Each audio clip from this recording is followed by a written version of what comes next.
Hello everyone, আগের ভিডিওতেই তোমাদের সাথে শেয়ার করেছিলাম যে সকাল সকাল মাছ কিনতে গিয়েছিলাম।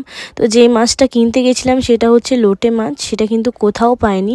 তাই নিরাশ হয়ে মাংসের দোকানে এখানে পকোড়া আর কষা চিকেনের জন্য সমস্ত রকম মাংস নিয়ে চলে এসেছিলাম বাড়িতে। এসেই দেখলাম দিশাদি, শোভনদা সবাই চলে এসছে সকালবেলা, মনটা পুরো আনন্দে ভরে গিয়েছিল। তারপরে দেখো এখানে সবাই মিলে জোগাড় করে নেওয়া হচ্ছিল, বিনস দিদি কেটে নিচ্ছিল। তারপরে এখানে দেখো দিশাদি পেঁয়াজ এত কাটা কেটেছে যে চোখ থেকে লাস্টে জল বেরিয়ে। তো যাই হোক, এত কাজ করার মাঝে আমরা একটু মুড়ি মাখিয়ে নিয়েছিলাম মুড়ি খাওয়ার জন্য। দেখো কত সুন্দর করে মুড়ি মাখিয়েছিল দিশাদি। তারপরেই দেখো ম্যারিনেট করে নেওয়া হচ্ছিল চিকেনগুলো। একটা আছে পকোড়ার মাংস আর একটা হচ্ছে যে আমাদের পিকনিকটা ছিল সন্ধ্যাতে, তাই সন্ধ্যা হতে না হতেই দেখো শোভনদা এখানে রান্না বসিয়ে দিয়েছিল।